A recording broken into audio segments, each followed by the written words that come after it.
Tío, auténtico, una noche más, sábado, sabadete, de echar un casquete. Este brindis es para todos mis fans en general, son los putos jefes en este mundo y en el sideral.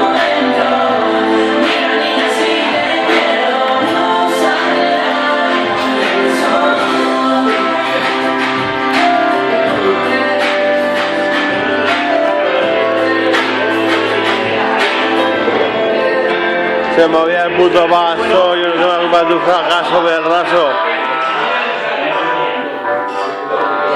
A ver si lo tengo por el canto, porque cuando canto chanto, simplemente porque soy maravilloso, tengo talento soquier. ¿Qué pasa? Que nadie se me va a pulir ni la melano.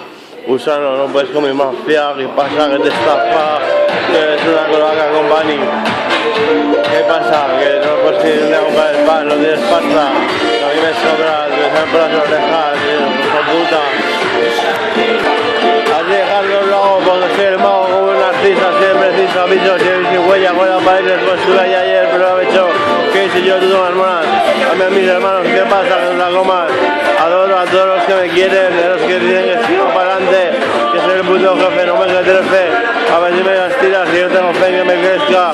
La verdad es que tan buena tengo pequeñas, una anaconda, que no sé haber nada de la vida, solo que se quiere meter en un juego, en cuencas, en cuevas. ¿Qué pasa? Que no son todas las letras. Ahí está el gatito, qué guapo, prosaico, mosaico. Que Dios bendiga a ti, que no está en la tarima. ¿Qué pasa? Me da grima, estoy como un animal profesional. Aquí estamos el tal y cual. ¿Qué pasa? Es bestial. ¿Te voy a matar? ¿Te voy a asesinar? ¿Te voy a criminal?